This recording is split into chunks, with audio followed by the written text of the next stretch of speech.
Good afternoon, good morning over there in Canada. Thank you very much for the opportunity to speak with you today. I'm conscious this is all pre-recorded, so I'll do my best to sort of take a pause as I go through, but I also will be live to answer your questions as we go.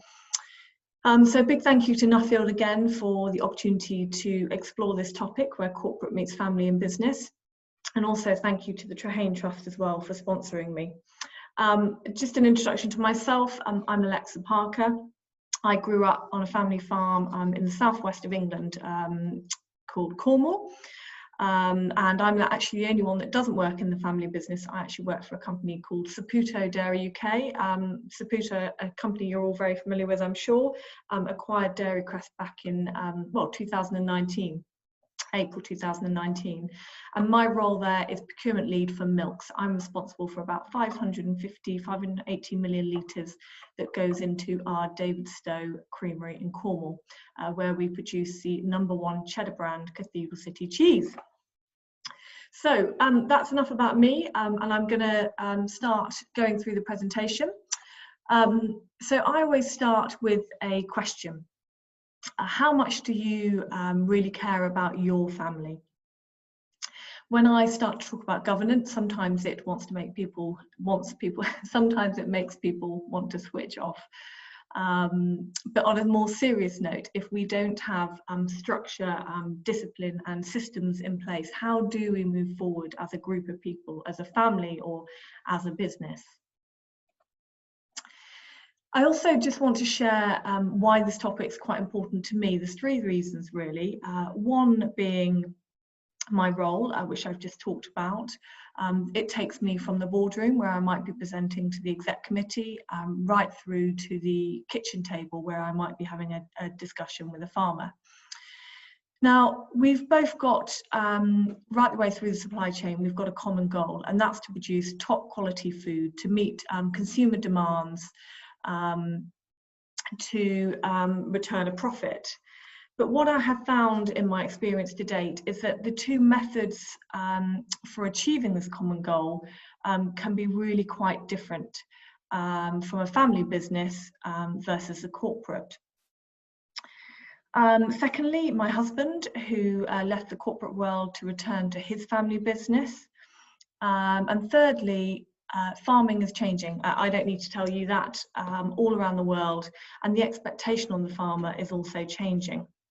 So I set off to explore what it is that makes both ownership models really successful, but much more with an emphasis on what family can take from corporate. So just to start with then, before I started the study, my interpretation of a family business. Resilience, building a legacy, land ownership and assets. Not so good communication at times, and also I've found that it can be a struggle for the older generation to let go of the reins, particularly when they've grown and nurtured a business for so long. So at the other end of the supply chain then, I've often found that processors and retailers are dominated by corporate entities, and this in itself can drive a different behaviour altogether.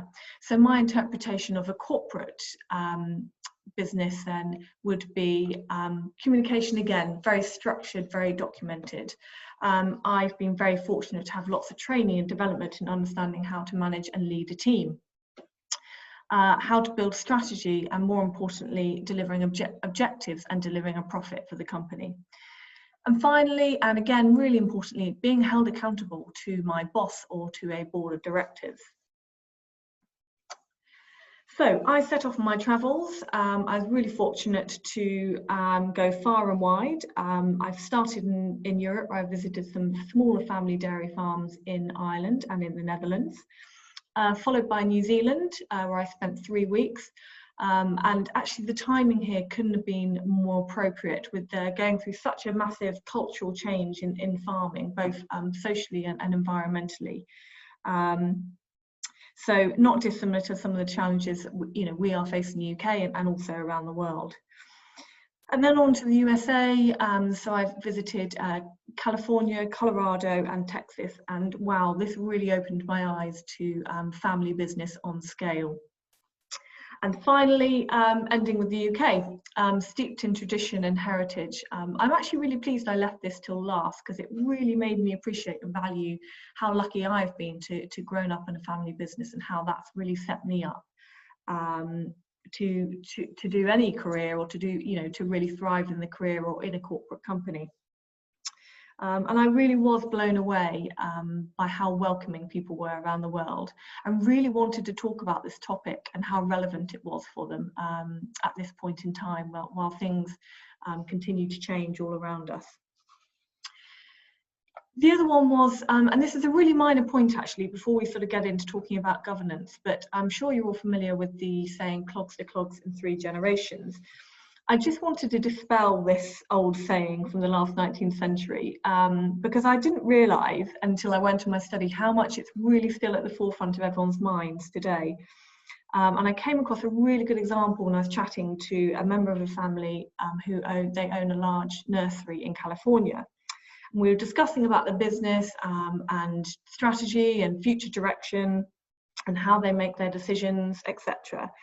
And she sort of explained to me that one of the members of the family was really fearful about making change and about suggesting and looking at new innovative ways of working, because she was really fearful, because she was the 3rd generation and she was really scared of getting it wrong. So that's a real life example of how an old historic fable, if treated as a value, can really drive, or a belief can really drive the wrong behaviour.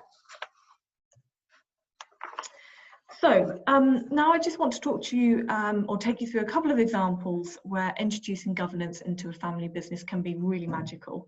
It can actually save a business and allow everyone to be a family again. I joined the Positive Farmers Conference when I was in New Zealand, which I highly recommend to anyone. At the start of the tour, a member of the group actually said, what is governance?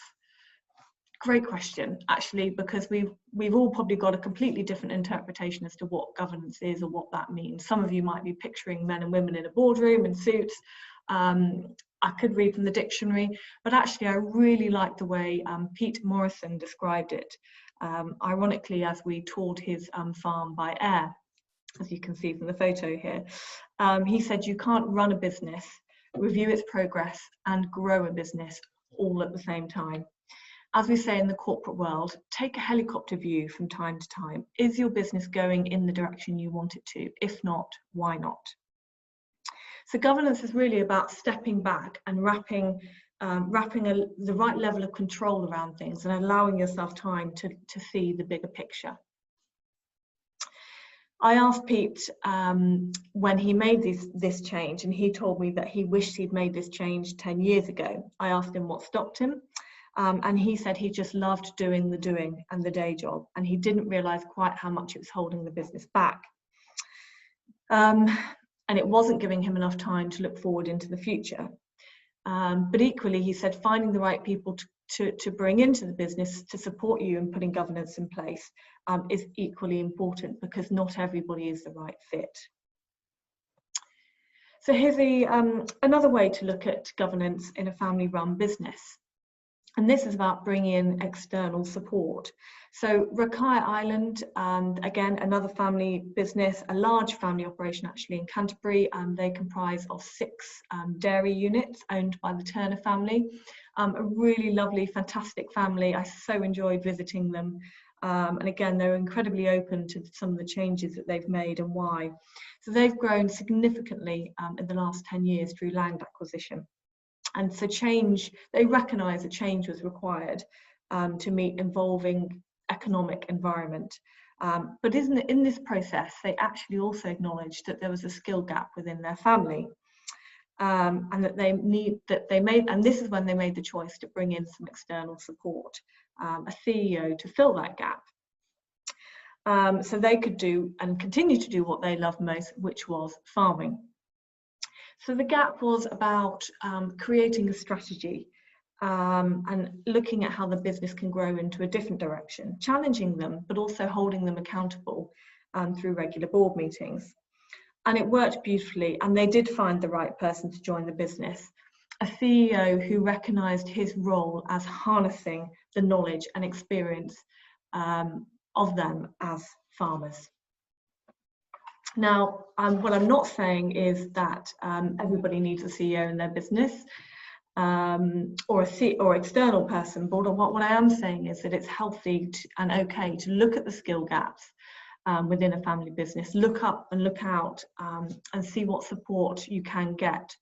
It might even exist within the family, so it might be a case of uncovering it and giving those people the autonomy.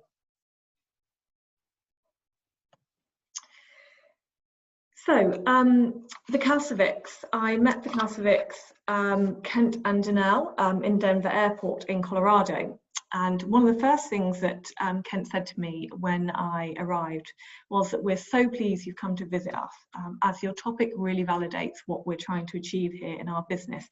Brilliant. The Castlevicks are a fourth generation with two families working together and farming around 90,000 acres very close to Denver. They quickly described to me the challenges that they face. So aging, maturing family members, old family traditions that just were no longer serving their business. Increasing compliance and regulation and demand, something that I experienced right the way around the world, and varied views on handling finances. So the solution for them was to adopt a corporate structure. They worked with a consultant for 6 months leading up to this to agree a way forward, and importantly to gain a real understanding of each other as business colleagues as well as family members. So how did they get there? Well, they agreed a level of commitment. Are you in or are you out? They developed a formalised structure, and this would define how they managed the various businesses under the farm group and the various employees within them. They agreed a set of principles and values that they'd all stick to. So, for example, being fair and honest and having a process by which they could make decisions. They've also formalised a new management group or exec board to govern the entire estate. And what did it give them? Well, it gave them a structure chart that showed them the critical roles within each business function. Individual accountability and ownership of tasks and operational area rather than just geographical management. It defined company values to pin decisions off and to create a culture, importantly, for non-family members as well. It also gave them a centralised decision-making process to follow. So this visit was a real breakthrough for me. Why? Well, I was only there 4 days, but in that time, I'd really seen the value of the structure that they'd chosen to adopt. It was formal at times, but what I actually saw was it really allowed them to be a family again. You can see from the picture here, I sat with 3 generations in the boardroom, and I truly appreciated it. It gives me sort of tingles actually taking myself back there. Because they were just such a wonderful family, and I really appreciated the knowledge and the experience around the room. And importantly, whilst there was governance in place, and I remember them inviting me to their board meeting, and I sort of thought, oh gosh, I've got to kind of sort of sharpen up here. But actually what I saw and was a delight was it was a family running a business. So here it really dawned on me that ownership is irrelevant. It's about the way the business chooses to function. And how you empower the people within the business, regardless of the connection to the ownership. So just a slight segue, but again, a really important point that just kept coming up the whole way round when I was discussing my topic with various people around the world. On more than one occasion, I noticed people mentioning that it's often the case that everyone wants to be the boss. And quite often I heard people say that everyone needs to leave their ego at the door. There is no place for egos in a family business. And I think that's an absolutely valid point. It's about recognizing who has got the skill set to be the boss and giving them the autonomy to do that and respecting that. And remembering that it's we and not I, or again, looking for that external support to fill that gap. So some of you might be thinking that governance is only for large corporate businesses. Well, actually, I think it's relevant irrespective of size. I saw it working wonderfully with just father and son. This is Case and his father. in the Netherlands. And just even with the two of them farming, they were milking 90 cows. And they had a contract in place between the two of them that gave them clarity and purpose and accountability of the business, regardless of their hierarchy in terms of father and son. It set boundaries in place that they both understood, and again, it allowed them to get on with the day job without any sort of underlying or unknowing. And again, this was just really lovely to see. So back in the UK then, and again, you know, where you guys are all around the world, how often do you see the term family used in marketing a brand? Well, I visited the Warburtons, and I'll be honest, when I went, I was expecting to be talking about governance and structure and succession, but actually it was brilliant. Actually, what we did discuss was how you need to think of your family as a brand. How important those family values are to connect you with the customer, and what a fantastic sort of point of difference that can be. As a family, we are the DNA of the brand. Corporates have to work really hard at growing a brand. So where these family values can naturally shine through, a corporate often has to work hard to establish those and uncover them. However, as a family, also uncovering these values is not easy, and not always a straightforward process, and something that you can't do overnight. Everyone needs to feel that these values truly reflect who they are as a family, and also respect those values as well.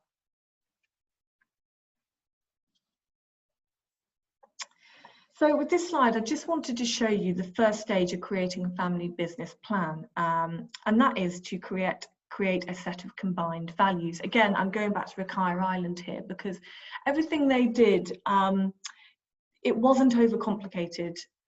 They made it really clear and really concise for everybody, not just the family, but obviously the many employees working in their business as well. But again, you can see as one of their first values was family. Again, you know, they talked about how the process isn't straightforward. Again, you can't just do this overnight and sit in a room and expect the worst. But it's vital as a business, they feel, to really understand who you are and what you stand for. And this better enables you to move forward and communicate with your employees as well. So after this conversation of setting values, it often leads to setting goals and ambitions, and then on to building a strategy. And then finally, you'll be implementing that strategy. So, valuing relationships and people. Again, something that it might sound like really simple stuff, but it wasn't again until I went on my Nuffield that I really questioned how much time do families really spend investing time in managing relationships with your own family, with your employees within the business, and with all the people that visit your farm, be it customers or suppliers. So just take a minute to have a think about this, because I just want to draw it to everyone's conscious mind and ask yourself, what are your relationships like with all these various people? Because it wasn't till I met the pie group in New Zealand, Michelle and Leighton there in the picture, and again it really dawned on me, and many farmers talked about this, wanting to be a preferred partner, whether it be customers, suppliers, business partners or employees. And they consciously thought about their customers and suppliers and viewed and spoke about them. And it was really important that this matched their brand and company values. The pie group really had this nailed. They were a dairy, arable and a feeds business. And being preferred partner was absolutely written at the top of their agenda. And their hard work and commitment to their reputation, as you can see from the pictures here, was really, really obvious. And one of the challenges I'm sure you guys will face is recruiting and retaining good employees. The pie group honestly had them lining up to join their business. And they really had hit the nail on the head with this. And I had the opportunity to speak to some of the employees around the business. And this quote I've got written on the screen here was really lovely, when one of the guys just went, "Someone has to die before you can join the pie group." That literally said it all. They had people lining up. They looked around them they had a huge Fonterra factory just down the road, and they looked at that factory and thought, we need to be doing what they're doing. We need to be behaving the same way, because we want to be able to recruit and retain the same excellent employees that they do. So what a fantastic way to sort of look up and look out and have a think about your own business. You know, they really showed their consistency through their brand and built trust, created a community that moved them beyond just being a family business. So this is just a quick slide, really. I won't read through it, but it just talks about the internal investment needs and just some of the things that I discussed when I was there with the PI group, when I asked them, so what do you do that makes a difference, do you think, in terms of you know, building a business, building that brand identity, but most importantly, retaining your employees. And it's some really simple stuff, as you can see in there. What I've done is I matched some of these points that they made against the Maslow hierarchy of needs. Again, just to bring it back to the point that it doesn't need to be complicated. So, well, what next? When I arrived home from my travels, Dairy Crest, which is a public limited company, was acquired by Saputo. As you know, a global dairy business, but more importantly, a family business. So I'm absolutely thrilled and really excited at the opportunity to continue in my role working for a global family business. And a family business whose values I can instantly relate to as well. So that's, you know, for me and going forward, that's absolutely fantastic.